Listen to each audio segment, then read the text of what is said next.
All Over the Road New Orleans is brought to you by CoinTrader Inc. Mind your money, and recorded in front of a live studio audience. Welcome to New Orleans, Brody. Let me get you settled in. Ugh, I'm sweating. Is it always this humid? Yep, this unlivable swamp is steamier than the devil's tank. Where y'all at? This is the king of all podcasting, Victor Del Giorno with Ted Semper. Hey, Teddy. Hey. And of course, on this podcast, we have a major announcement coming out. You're going to want to stick around, but first... When I find myself in times of trouble, Mother Mary comes to me. The Queen. Speaking words of wisdom, let it be. Aretha Franklin and her version of John Lennon's Let It Be, which it's like going to church, huh, Teddy? Sounds like it to me. Hallelujah. Yeah, baby. Hallelujah, somebody. Yeah. And of course, last week on the last show, I talked about maybe we all talked about becoming vinyl hipsters. Yeah. And of course, I said if I had to start all over again, I would get Beatles' Sgt. Pepper album. You said, what did you say again? I threw a couple out there, like The Who, and I was thinking what about Peter Frampton? Frampton Comes Alive. Oh, that's a good one. That's a good one. I didn't mention that last time. How about songs from, what was it, the one by Stevie Wonder, Songs from the Key of Life? Yeah. Great album. That's a good one. Yeah. But also I talked about the Beatles, and of course this week is it's Ringo Starr's 83rd birthday, who was unbelievable at Apple Records. I don't know if you know this or not, but at Apple, he played on every record that went through that studio. Did you know that, Ringo? By other artists? Yes. Besides the Beatles? Yes. Really? And they had a love affair with New Orleans. And, of course, they were big B.B. King fans, and Aretha Franklin, who's not from New Orleans, but they loved the R&B and the jazz and all that stuff.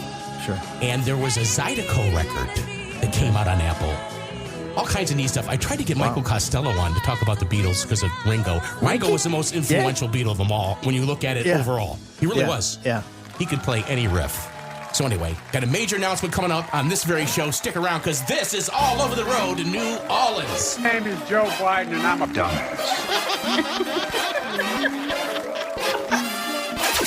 Come on, CoinTrader Studios, we're bringing it live. And who am I? I go by the name of Darkest Night. And Jada Hoyos is the one who brings a sick beat, to which we're getting pumped for topics this week. So let me grab my grape soda and take a sip while I turn it over to Katie, Nick, Ted, and Vic. It's all over. We're all over the road. We got a brand new show, so just lo and behold, from the bayou to the city to the burbs to the swamps, you better know what time it is when you're hearing that. Oh, what a balmy hot day here in the Crescent City. It is so freaking hot. It's getting hot in here. I want to take off all my clothes. It is getting so hot. You're not wearing a lot of clothes right now. I'm going to take my clothes off. The live audience may not be in favor of that, but who knows? Now, on this very show, don't go away because, and I'm going to tease it as long as I can. I probably won't say it to the end. Yeah. There's a major announcement coming up, huh, Teddy? Oh, it's big. And, of course, we have Scott Mckay from The Hayride. He's got his new book out, and we're going to talk. He's always a great guest. Now, we're going to have to put him on a clock today. Now that I'm going on and on and on and on. No, we're going to put him on a little time clock, a pitch count. Well, he's got a lot of interviews that he's doing, so he's had to squeeze us in. And the new book is called Revivalist Manifesto, and I did some research on the other books that he wrote. He's written a lot of books, a lot of them novels, actually. You sure it's the same Scott Mckay? Yes. Okay. Yes, absolutely. That's Maybe new not. to me. Maybe not. We'll ask him. Yeah. We'll ask him. But he's going to be on this big show. Also, coming up on this show, we're going to be talking about little buddies, all right, and catfishing. Wait, little buddies? Yeah, little buddies. So like an organization that you join or something? No. Not quite. No, but I'm going to tell you about them. Okay. Little buddies. All right. Everybody's got to have one. If you have a billfold, you should have a little buddy in your billfold. If you know. Okay. You just should. And of course, I'm going to talk about my mom and her. She's a 2-word master. She takes 2 words and puts them together, don't belong together. We're going to talk about a couple of those words. You may have to bleep them out when you edit. Okay. So that's coming up on All Over the Road here, the podcast. Scott Mckay, we'll take a quick break, and Scott McKay's coming up. We'll be right back. All Over the Road New Orleans is free, thanks to our sponsor, CoinTrader Inc. Visit goldpricesnow.com. I don't care what people tell you, inflation is here. They're about ready to put a tax on beef, a tax on pork. Have you seen the price of milk? Inflation is here. Shortages are here. And financially, You got to figure out what the heck you're going to do with excess cash. They call it discretionary income. Well, the best thing that you need to do is to contact our friends at Coin Trader Inc. They deal in all the precious metals, rare coins. It's completely private. You don't need a social security number. You could be Bozo the Clown and open an account with Coin Trader. They've been around for 15 years. They have an A+ rating with the Better Business Bureau. Call them today and protect your hard-earned wealth. Gold, silver, platinum, palladium, and rare U.S. and ancient coins. They're experts in all that stuff. Give them a call at 504-267-6004 and tell them the king of all podcasts sent you. Here at All Over the Road, New Orleans, the podcast, we'd like to thank all of our listeners, followers, and subscribers for 4 good seasons, and welcome to the show. The lovely and talented Scott Mckay. Welcome back to All Over the Road, the podcast in New Orleans. And Scott Mckay is on the line, and his new novel is The Revivalist Manifesto. Scott, it's red hot out here. Well, it's not actually a novel. This one is a political book. The first 4 books that I've written were novels. Right. But this one is disturbingly real. Okay, yeah, and Vic was telling me that you've written other books, and I was like, I don't think so, but you have. Yeah, and I said they were novels. Yeah. And the first 4 were novels. Okay. Animus is the name of the first one. Okay. And then after that is Perdition, Retribution, and Quandary.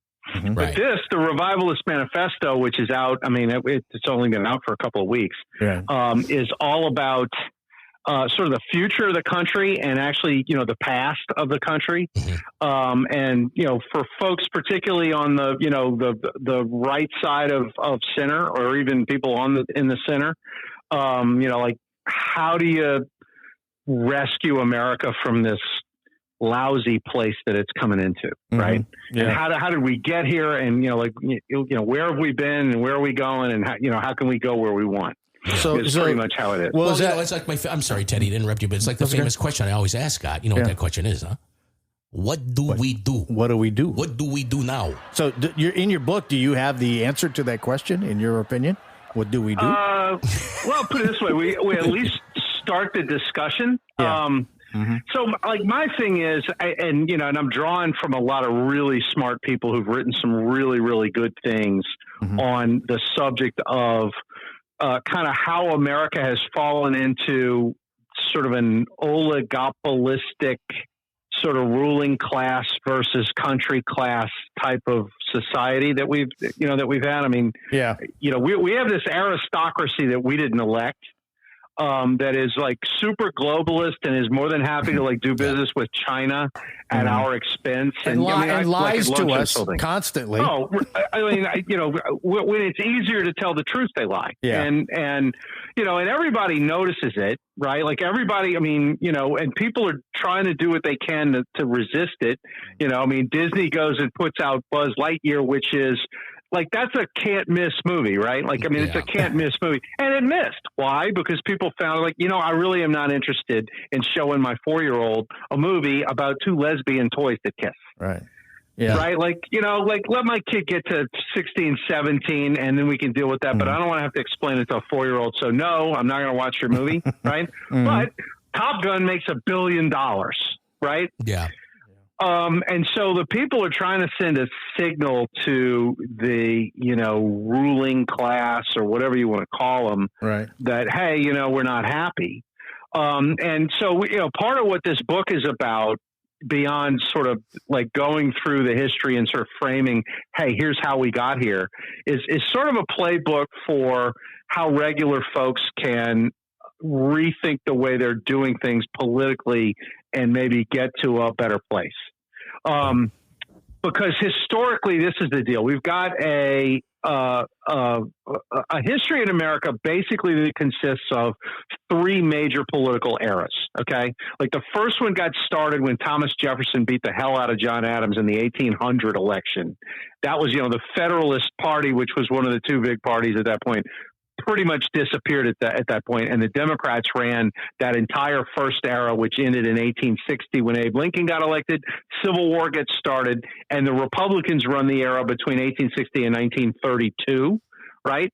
And then the Depression hits, and so Hoover's a disaster. FDR comes in, they do the New Deal. We're still in that era But just like at the end of, the first era around 1860 into the second era around 1932, nothing works anymore. So like what America desperately needs is a renewal, a revival. It needs, rethink all of these things and restage our institutions for the point where they're not obsolete. Right. Pretty much everything we do politically in this country is obsolete. Well, here's the deal. I think this is the deal, and you maybe agree or disagree with me on this. I think that the way our forefathers set this thing up, it only works if people are moral. Okay. They said that. Yeah. They said that. And part of the corruption and obsolescence of our institutions is that they've been taken over by people who don't believe that and are actually anti sort of this Judeo-Christian ethic that the country was founded on, and instead have embraced what I would call the woke religion. Yeah, well, morality is kind of like a gray, invisible line. It's whatever you think it is now. That's right. Morality is based on what the Bible says. If you have to have an authority somewhere, and the new morality, the authority today is what is it? Agnostic? I don't know. Well, I'd say it's woke. I would say it's basically whatever they say it is. Yeah, I would say that it's sort of this woke religion that, where, you have to be, what is it? Diversity, equity, and inclusion, right? It's essentially that's the new public religion in America. Yeah, it's narcissism. Narcissism is what it is. It's whatever you think it is. There's very little redeeming in that from the standpoint of a sort of traditional mentality or morality that we come from, right? There's no golden rule to the woke religion. Like there's no, hey, be nice to other people because, you want them to be nice to you. Every major religion in the world, even Islam and Zoroastrianism, they all have some analog to the golden rule in Christianity, right? Scott, listen, I have no problem being kind to the woke people, but they don't want you to be kind. They want you to agree. You understand? That's correct. And it's very Orwellian, right? Like they want your heart and soul, right? Mm-hmm. As well as your obedience, and it's kind of hard when they're trying to tell you 2 + 2 = 5, right? Like trans women are women. It's like, they're not. Okay. They may look like women and whatever, but you can't make me think that that's the case. And they're like, yes, we can, because we're going to make your life miserable. Well, that's not a morality that, we know. And I'm doing radio shows and podcasts and stuff all over the country pushing this book. And we've had this discussion several times because the name of the book being the Revivalist Manifesto, people immediately think it's sort of a Christian revival type thing. And, it's broader than that, although I don't oppose the idea of a religious revival in the country. I think it probably solves some problems. But the whole point is, it's easier to convince people today, and most people, it's bounce this off of you guys because most of the people I've mentioned this to, I think, agree. In 2022, it is easier to make the case, hey, we need to return to a Judeo-Christian, 10 Commandments foundation for our society from a moral standpoint. It's easier to make that case now than it was in, say, 2013, because now people have begun to see what the alternative to it looks like, which is cancel culture and all of that kind of stuff. Whoa, baby. Right, because it's just not working. Yeah, it's nonsense. And it makes people miserable is the other thing. Well, it depends on who you're talking to. Some people think it is working, and those are the people that I don't know. They're ignorant is what we say. They're ignorant. You ever heard that word? Ignorant. Ignorant. Yeah, but but this is the thing. How happy are they? Yeah. Okay. Yeah. Exactly. Right. These Antifa protesters and these people. It's like, okay, well, all right, I get it that that's your. That's the morality that you want, but is it working for you? You're those are the angry, miserable people that insist everybody else is angry and miserable. Right. And most people who adhere to I don't even want to say fundamentalist, but actually are serious about believing in a Christian or Jewish God tend to be pretty happy folks, and certainly tend to be fairly functional folks. And so there's to me, it's, and I'm saying this, I'm a bad Catholic. All right. Like, I'm not trying to, be a whole, I say I'm Catholic and I like do very few of the things. So, I'm not one of these people that I'm not trying to evangelize anybody, but that's an observation that I make. Right. Like, I would give you all the Ned Flanderses in the world before I'm going to go with the first Antifa guy in terms of happiness. Yeah. And there's got to be something to that, right? Yeah, because if you take the golden rule, do unto others as you would have those do unto you, and they don't seem to follow that. They just want you to agree, like Vic said, just agree with us, and then maybe we'll get along. Yeah, I don't have a problem with them if they don't agree with me. I got no problem with that. Yeah. But if you disagree with them, they attack you. Don't try to enforce it on you. Right. And of course, the other thing that you really notice with the woke crowd is there's no particular concept of like individual salvation with those guys. Like, you don't get, like, they don't promise you anything if you're a good person. Like, they promise you, like, if you do things they don't like, there's hell to pay. But there's no particular reward, right? Like, there's no carrot that goes from the stick, because they believe in collective salvation. Mm-hmm. Everybody has to agree with these things or else. And that is an utterly miserable worldview and mindset. Isn't there 1,000 Virginians waiting for him? 1,000 Virginians? Well, don't they get 1,000 Virginians? That's what I heard. They may end up being like West Virginians, and they got guns and beers and yeah. The only thing you might like is the whiskey they got. I don't know, but. So what do you think, taking it from your book? I mean, you lay out where you think things are going and how to avoid it, I guess. Are we headed to a civil war in this country? I mean, no, I don't it's think so it's divided. It doesn't seem like we could ever come to agreement on anything. Well, okay. There's no question, I think you guys would agree, that we are done with the age of consensus that we had in this country for the last, really all our lives, where, you'd have arguments, but generally speaking, the people in charge of the Republican Party were kind of like William F. Buckley conservatives, and the people in charge of the Democrat Party were Daniel Patrick Moynihan liberals. And you can't really find Daniel Patrick Moynihan liberals in the Democrat Party anymore. Like, all the liberals are the Dave Rubins and Barry Weisses who've been thrown out of the left, essentially. Yeah. Even Jordan Peterson is a guy who is center left. Joe Rogan is center left. Those people are all kind of like conservative icons right now, which, I'm not 100% comfortable with, because I'm like, wait. I don't want to be led by those guys. I want them to follow us, because we didn't lose our side of the political aisle. And then, the William F. Buckley crowd, most people look at those guys as kind of, that's like a Bill Cassidy or a John Cornyn. And it's like, we're done with y'all, because all you want to do is make deals with people who don't share our values.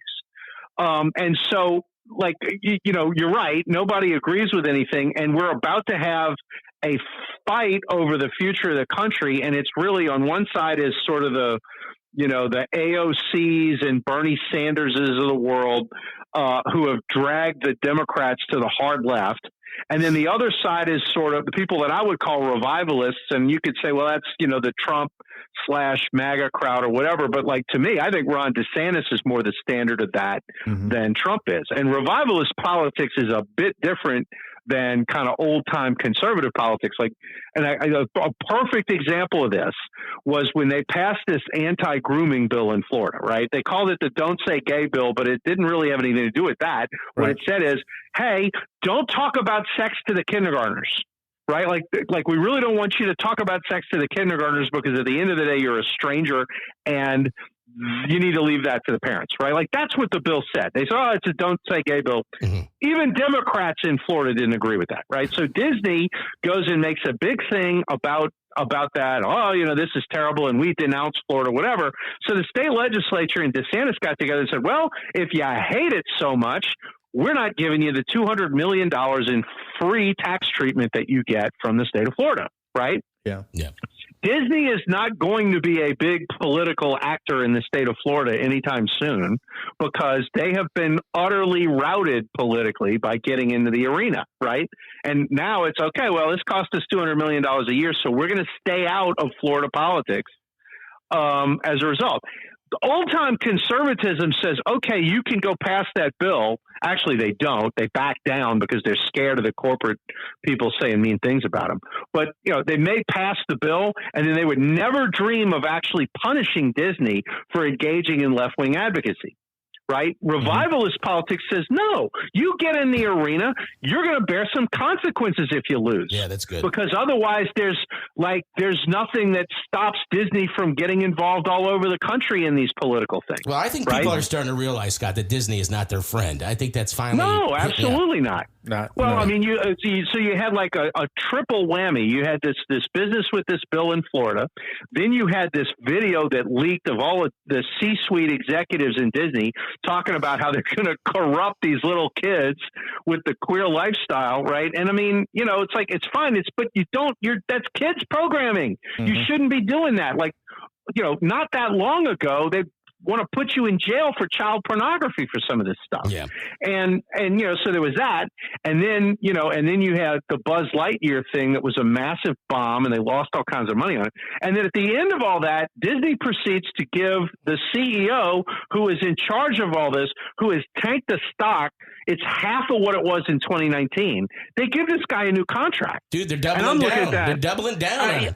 Yeah. And I'm looking at that and I'm like, it is a matter of time before somebody decides to be an old school corporate raider and go in and do a hostile takeover at Disney. Let me ask you something. Did you mention Disney in the book? Oh, yeah. Yeah, okay, we talked about it. Don't give the book away. Okay. Now listen, November. I just want to just cover that quickly. What do you think is going to happen? What's up for grabs in November? Give everybody like a thumbnail of what actually is up for grabs. And what do you think is going to happen? Well, okay, so this is the midterm election, so you got House and Senate, right, in D.C.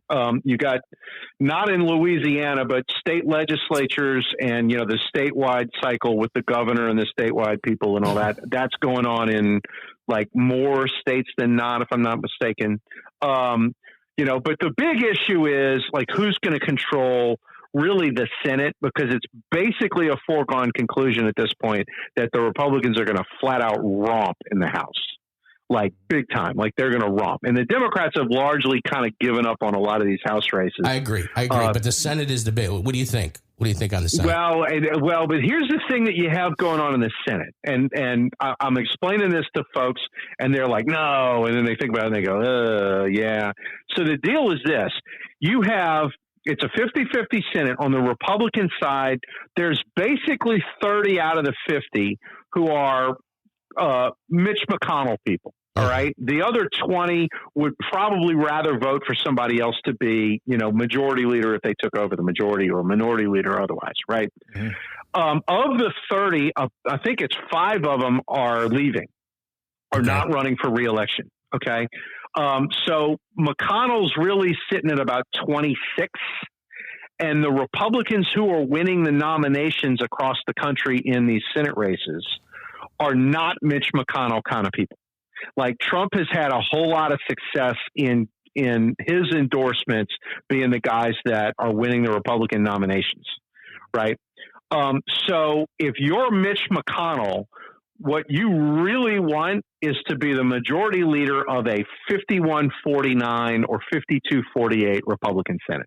What's your prediction? Mm-hmm. Well, I don't know yet, but let me finish this. So, because if this thing got to 56, well, if this thing got to 56 or 57, like if it was a big wave election that went through the Senate, McConnell would not have a majority because he'd be stuck at 25, 26, maybe 27 votes. And there would be 30 for Rick Scott, Ron Johnson, somebody else that would run against him. So what you're seeing from the Republicans messaging-wise, they're like the NRSC when they do their ads and some of this other stuff, is the most bland, boring, uninspiring messaging that you can possibly imagine. And the reason is because McConnell is sandbagging the Senate. And so you're going to have a big win in the House. You may not have that big a win in the Senate. Yeah, that's what I'm figuring. I'm figuring the same thing. Mm-hmm. But hey. Now, things could get so bad that people are hunting Democrats with dogs and none of this matters, okay? And it could, because economically, I don't want to see what this country is going to look like in November. It's going to be bad.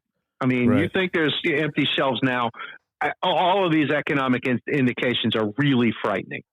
And you're starting to see in some of these other countries that have really gone, whole hog on a lot of this ESG stuff.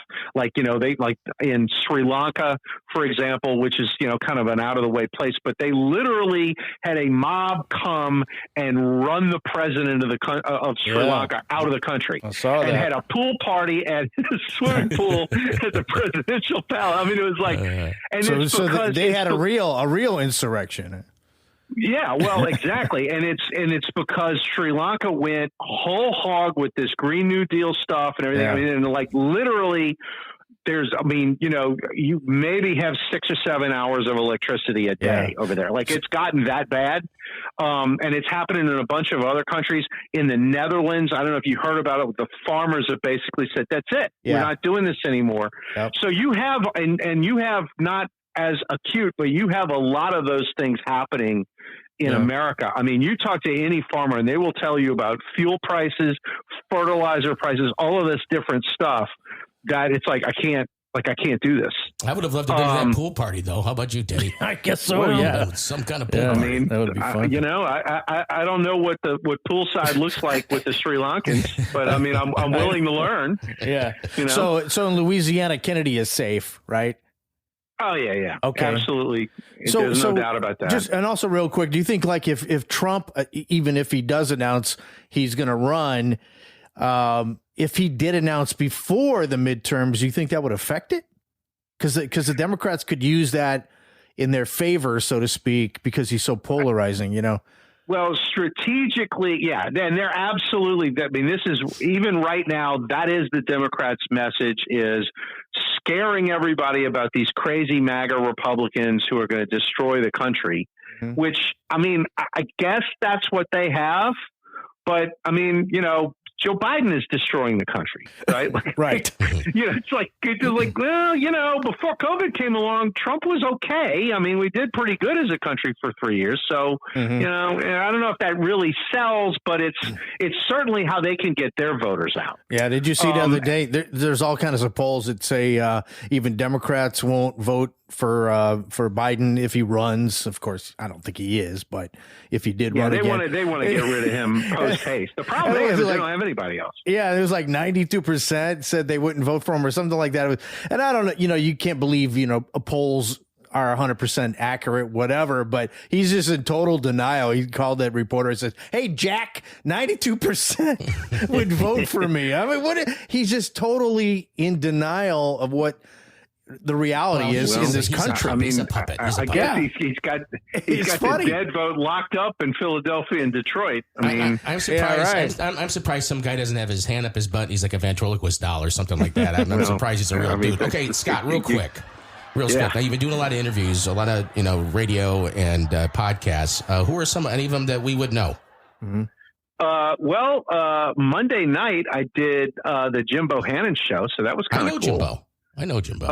Yes, that was. Yeah. I mean, that was great. I mean, I've been doing local stuff really across the country. I mean, this is one of these things. You write a book, and the publicist is like, "Okay, I got you. I'm booking all your work. Okay, I never heard of this guy, but I've done. I don't know. In the last week, I've done I think 11 different shows. Oh, across great! The country. All right. So, here's question number 2, Scott. Got Michael Berry coming up next week, so that'll be kind of cool. He's an interesting fella. Yeah, right, he's on question New number Orleans 2. Question number 2, Rouge. Scott. Go ahead. Question number 2. You ready? Good. Out of all those shows, where do we stack up? You guys as an are entity. As an entity. You're 91st percentile minimum, baby. 91. You guys are rolling. You know what's funny, Scott? I was at a deal. A friend of mine, Josh Hill, former New Orleans Saints tight end, a dear friend of mine, his family, lovely family. He's getting ready to open up a D1 complex in Elmwood here in New Orleans. And the D1 complex, you can Google it, is a multi-faceted strength and wellness, sports-oriented, just huge facility. He's getting ready to, so the guy who came to put in all the tech, he was their tech consultant guy, came in. We got to put a panel here, he's in there. And he looks at me and he goes, "Are you Vic Del Giorno?" And I said, Jay, he goes, dude, I listened to your podcast. He goes, man, I'd love to he goes, Scott Mckay, I love Scott Mckay. They always say it. Really? You're lying. Listen, no, I'm telling you the truth. I can't tell you how many people that they just love it when you're on. And I said, the great thing about Scott is you just turn him on and let him go. It's simple. And he can talk about everything. Especially when I wrote a book that I had to proofread like 1,000 times. I can spout it to you from memory at this point, but I don't want to bore you. No, you know what I mean? No, you're not boring us. Animist, that was the book. That was the first book. Animist. How do you say it? Animus. Animus. That was the first novel. And that was the novel. Right. Okay, I can't wait to read it because I think I'm going to get down and dirty on what this Scott Mckay dude's all about. Because when you read somebody's novels, you know a little bit about them. You see what's really going on in their head. Yeah. But the latest one, he did. Yeah. Right. Whatever. But Scott, the latest one is called Revivalist Manifesto. Get yourself. It's available on Amazon. Is it anywhere? Yeah. Is it anywhere else? That's correct. Barnes and Noble? No, we're actually trying to run it through Amazon, just to get, because you get an Amazon rank, and then they help you. They help sell the book for you. So in socialist fashion. In socialist fashion, let's go with Amazon. Yeah, I know. I mean, they I have a publisher. Scott, I have a publisher. They make the call. So right. But yeah, and also give you guys something else. We actually launched a website that kind of goes with the book. Okay. It's particularly like to push a lot of the same sort of ideas and content. And that website is reviver.com, RVIVR. Okay.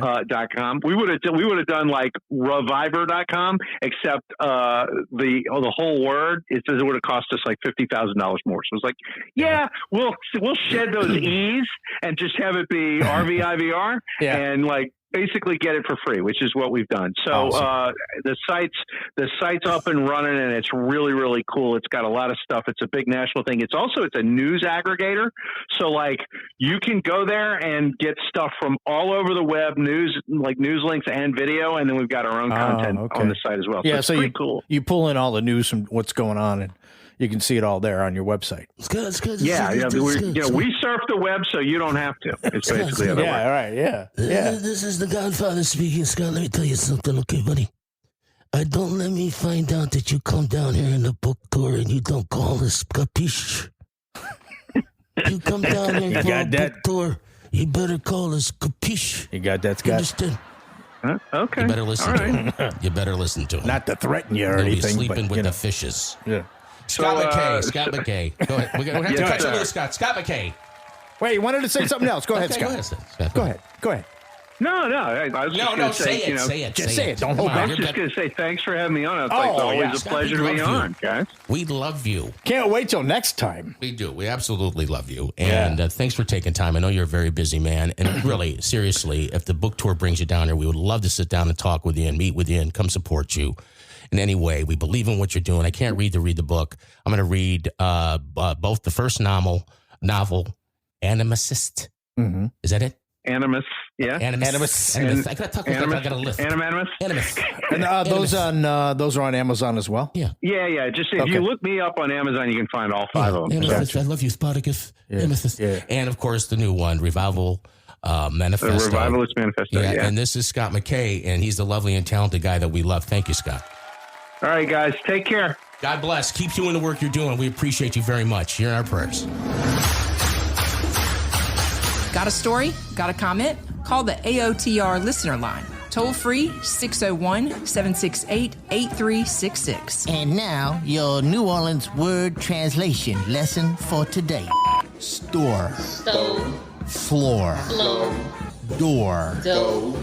Oil. Earl. Boil. Burl. Foil. Earl. Orange. Orange. Around the corner. Round the corner. What's up, babe? What's down, baby? We outside. We out here. Children. Churn. Come get your little churn. Oh, thank you, my love. Hey guys, do you know that we have new all over the road New Orleans merchandising tchotchke? Did you know that? I didn't know that. Yes. Tell me about it. Well, we have the brand new all over the road t-shirt. And we have the bumper car window sticker. And all you have to do to get one of those is what, Ted? You just need to go to our Facebook page. Okay. All over the road podcast, right? Yep. And then, Nick, what do they do in order to get the merchandising? Send us a screenshot DM'd to our Facebook or Instagram saying that you subscribe to the show. Just a little screenshot of our podcast, whether you listen to it on Apple or Google or Spotify or any of those other little fly-by-night apps that you can listen to podcasts on. And that's all it takes. It's that easy. It's that easy. No Send excuses. us a screenshot, get a t-shirt or a sticker. Screenshot, sticker. And keep them clean. All I want is the sticker. And that's all he wants. Remember, just DM us. What does DM mean? That's a direct message. Oh, yeah. Okay. That's what that means. From the Crescent City and for the world, this is All Over the Road, New Orleans. Okay, welcome back. Welcome back. Scott Mckay. What a guy. What a guest. Wish him the best with his Should we make book. the major announcement now, or should we save it for next week? No. I think we need to make it now. Okay. We've been I'd like to talking tease it about another it. week. You know me, I'm a teaser. No, let's just get to okay. it. Okay, drum roll, please. Yeah, It's time now. bring for on the that drum roll. It's Thank a major you. announcement. Teddy, since you're the guy that's going to be the general mangler of this event, this crazy Earth movie Put it on me. project. Okay. Well, why don't you tell everybody what we're going to be doing? Here he is, right. Ted Semper, my brother in broadcasting, talking about the major announcement here on All Over the Road, the podcast. Let's go ahead, Ted. So here's the deal. We're all over the road. We are in season 4. You know, we've been doing this now for 4 years, and are in the 4th year. And we appreciate everybody, listening, downloading, sharing the show, and your support all along the way. The show has grown, and it is what it is today, thanks to you who listen every week, or as often as you can. So we want to extend the All Over the Road mission, so to speak, the brand, the movement, yes, to another platform, so to speak. And we are going to launch an online radio station. 24/7, 7 days a week, scheduled round the clock. And it won't be just All Over the Road. Right. There'll be, I see All Over the Road, the podcast, of course, being on the schedule. Being the anchor. Yeah, being like the program that we build from. Right. And, what exactly it turns out to be, we don't know. We're in the infant stages of throwing around ideas. We may play some music, and we may not play a lot of music. I mean, there's a lot of places to listen to music online. Yeah. So I don't think that's the route we're going to go, of course. But we will play some, and I think if we do, it will be some kind of mixture or some show tailored to New Orleans and Louisiana in some way like that. So like I said, we're just throwing around ideas. We'll be on there 24 hours a day, 7 days a week. Right. And just like All Over the Road, the podcast, we're not going to hem ourselves into one particular thing. And you know what? We really would like your help on this. Let's say, a lot of people have really interacted well on our Facebook page, especially when you put those posts up about all kinds of stuff. It's amazing where these people are from, and we appreciate you for following us and listening to us. If you have any suggestions of what you would like to hear in an internet radio station, just reach out to us on the Facebook page, because we want your input in this. But I kind of see it as something, just going to be entertaining. There'll be an app, just like because that's where it's all going. That's where television is gone. Yeah. It's all going to the streaming, and streaming today isn't like it was, 5 years ago. I mean, it's really, the quality is come a long way just in the last couple of years now. Mm-hmm. Yeah, and it's so accessible that you get most places that you're at, you're going to be able to listen to an internet station. And so that's where we want to be. And like I said, we're in the early stages of the planning of what we actually do with it. But we do want to hear from you. Let us know. I mean, send us an email, post on our Facebook page, wherever you want, and let us know what you think we should do with it. It's going to be called Aotr New Orleans Radio. And we're really excited about it. And of course, our chief meteorologist, we've already inked a deal with Derek, formerly of Selling the Big Easy. I shouldn't have said formerly, because he's going to be on the next show, and we're going to get, I think that by the time we do have that people are going to know. The news about Selling the Big Easy will be out.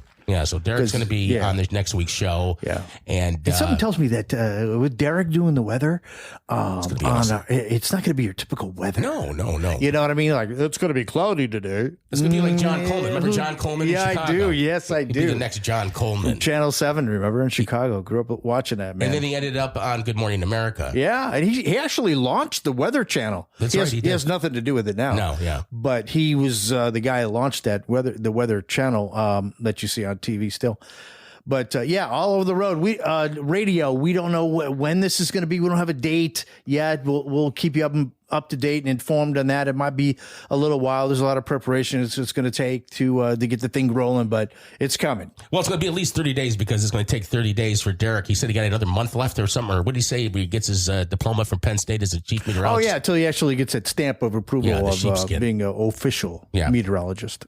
So anyway, it's going to be exciting. But we do want your help. Please let us know if there's something that you would like. But I mean, you know us. If you've known us for 4 years, I mean, you might think of something. Hey, I'd like to see you guys do this, or maybe do that, or don't play music. Play music. Or have a show about this, or have a show about that, because we're open. Like you can bring people in and can have a show. We're gonna have 24 hours a day, 7 days a week. Let's say you have aspirations to do a show yourself. We'll audition you. Yeah, we may have a guest host of the month or the week or something. Who knows? We'll put you on. We'll make you into big stars. Yeah. So anyway, on next week's show, we're gonna have Derek on from Selling the Big Easy, and then the following week we're gonna have Demario Davis of the New Orleans Saints, who's starting a new school in the inner city. I'm really excited to have Demario here in the studio. Yeah, he's excited. I actually talked to him. So this is definitely finally going to happen. I know we've been teasing it for a while. We're going to hold you to it now. There's nothing like a good tease, though. Yeah. There's nothing like a good tease. Sure. So anyway, all this is coming up, and we're very excited about it, but we do want your input. So please, help us out. And also on the next show, I got another surprise for a lot of you. And that is, that was abrupt. Yeah. Was this some Hornet music or something? What is this? This is Tchaikovsky. Tchaikovsky? Yeah. Tchaikovsky? Yeah, Tchaikovsky. I can't say it right. And Flight of the Bumblebee. Flight of the Bumblebee. Okay. Because I have officially declared war on wasps. Oh? Here at the Coin Trader Studios. Okay. Because they've gotten out of hand. And, my thing about wasps is as long as you don't bother them, they don't bother you. Well, they're bothering me. They once stung me on the... Yeah, because they'll start bothering you. You're like, how long has that been there? And they've been there for a while. I knew they were there, but I figured, hey, they're God's creatures too. Well, true. Just don't bother me. I'm not bothering them. Well, one stung me on the face the other day, and man, that sucker hurt. Oh, yeah. I ran in the house, I grabbed a Campo Finique. It's time to take action. Yeah. So I'm going to start getting the artillery ready. Yeah. And then next week, when Derek's here, because I want Derek to be here for this. Okay. Yeah. Just in case I need a shoulder to cry on, because I know that you don't really care. Well, I don't know about that. But I am going to take out every wasp within a 500-foot radius of this property. Good I'm luck. going to take them out. I'm going to put my life in peril to do what I got to do, and you're going to hear it here on All Over the Road, the podcast. Hopefully, it'll turn out okay. Okay, there's something that needs to be done. It's gotten to that point. Action is necessary. Yeah. It's war on flying insects, and it will be a battle. They don't go down easy. No, that's next week on All Over the Road, the podcast. Now, Teddy, anybody that knows me, they know that I have this thing about I call them little buddies. They're the little floss things you pick your teeth with. Oh, yeah. Yeah. So those are little buddies. Yeah, I was wondering when you said earlier, what the little buddy, I was like, what is that? Little buddies. Thought it was some little buddy program or something, but it's just little buddies for your mouth. Don't get sucked in on the little buddies that are the double floss because they break. Yeah. And don't buy the ones that are in the packages where you can't see them. Okay. I like the ones that have the little rigid, like the real pointy end.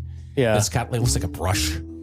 And then you got the floss. So that's my favorite little buddy. So if you come around the property here. And that's not the brand name. No. It's just what you I call them that. My little buddy. Where's my little buddy? Yeah, like, hey, can somebody grab me a little buddy? Yeah, I got you. And sometimes I leave them laying around, unfortunately. And the grandsons, they get to them. And they like to use them. Little buddies are not reusable.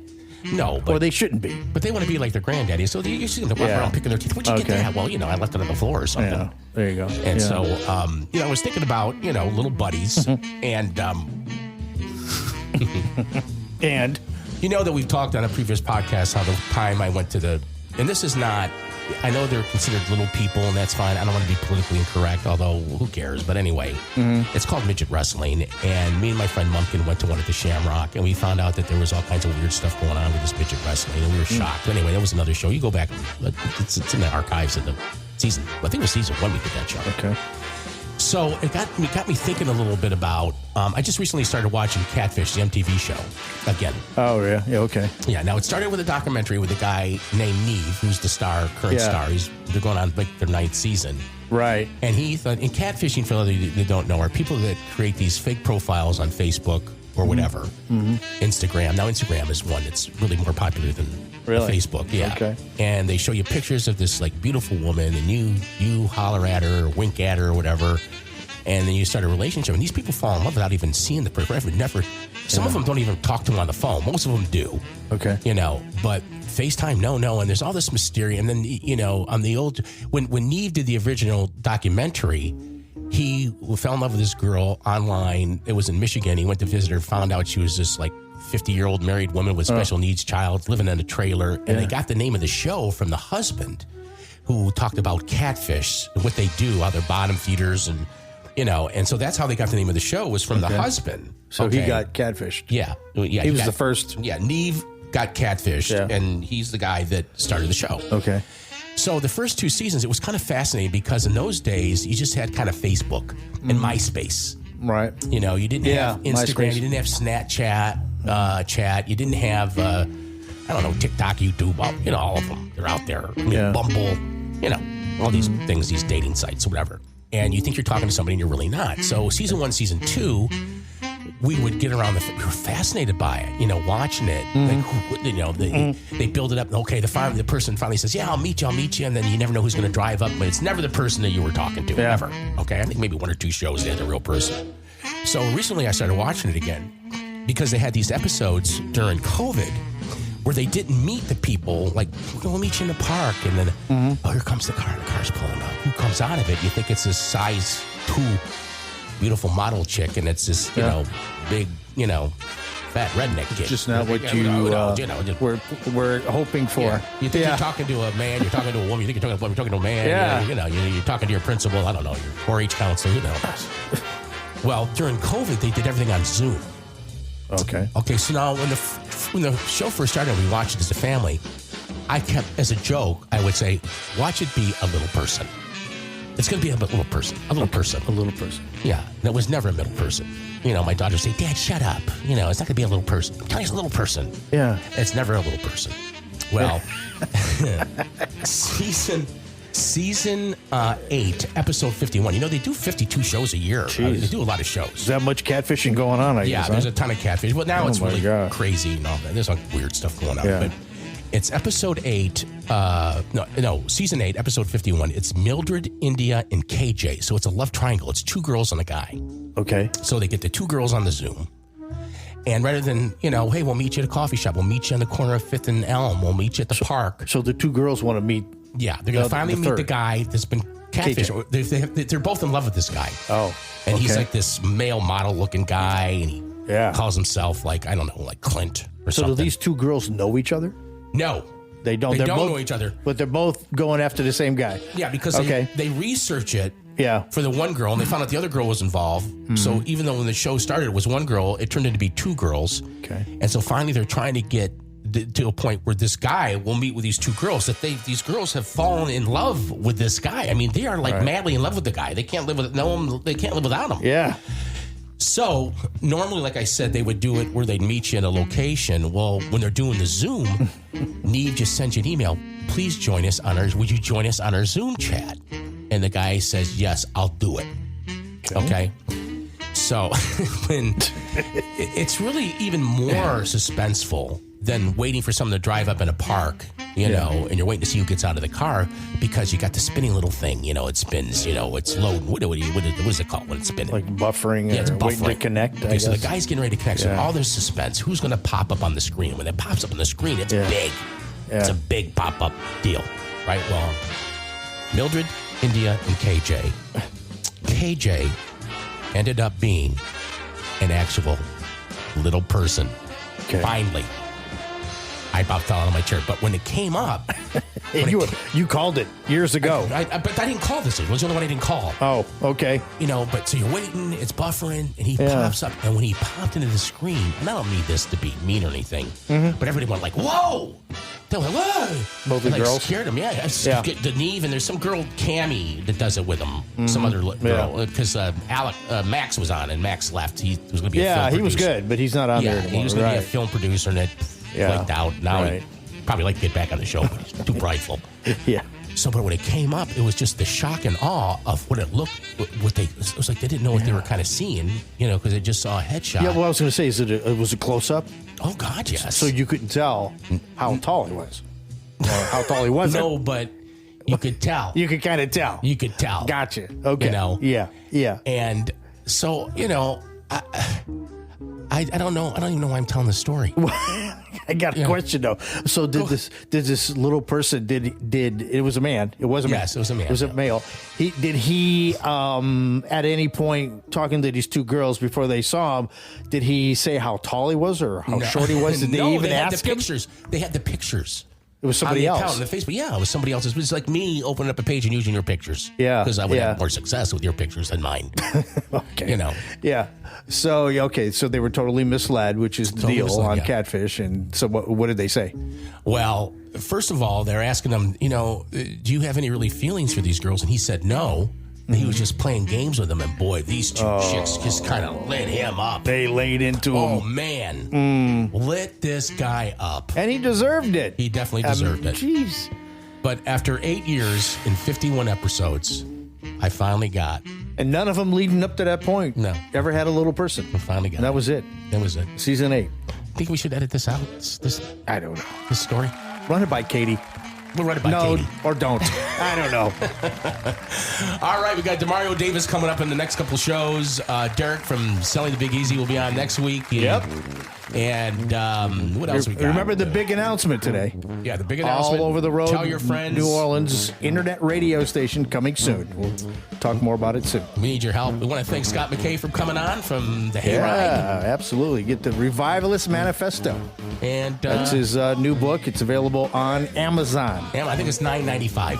Oh, that's it? That's reasonable. Yeah. That's reasonable. There you go. And it really, if you just heard the interview with him, it's very fascinating, some of the stuff that he talks about. Right. And we're looking forward to that. Yeah. Okay. Actually getting the book. And then he's got some novels out I'm going to start reading too. So thanks to Scott Mckay. He always shares the show. He does. Love the guy. Thank you, Scott Mckay. Anything else today? That's about it. I mean, that's it. Enjoy the summer. Stay cool. Stay inside. Don't let the bugs bite you. Well, it might be too late for you, but yeah, we'll talk more about that next time. See you next time. Coming to Coin Trader Studios, we're bringing it live. And who am I? I go by the name of Darkest Night. And Jada Hoyos is the one who brings a sick beat. To which we're getting pumped for topics this week. So I need to grab my grape soda and take a sip while I turn it over to Katie, Nick, Ted, and Vic. It's all over. We're all over the road. We got a brand new show, so just lo and behold. From the bayou to the city to the burbs to the swamps, you better know what time it is when you're hearing that. Well, I'm excited to get a hurricane and drink on Bourbon Street. Oh, you'll pass a good time right there. Especially if you love the smell of puke and piss. It's like drinking in a urinal. I don't love that, but Mardi Gras, biggest party of the year. Laissez le bon temps rouler. And why are there so many bugs inside? Don't pay the flying ones no mind, sha. It's that brown recluse spider you gotta worry about. They're fixing to put that gree-gree on you. I gotta get out of here. I ain't told you the best part yet. Please, your free New Orleans starter kit. A debris po' boy from Mother's, beignets from Cafe Du Monde, and 5 pounds of crawfish and a Drew Brees jersey. Yeah, New Orleans. If the food, booze, and crime don't kill you, the hurricanes will. All Over the Road New Orleans is brought to you by Coin Trader Inc. Mind your money.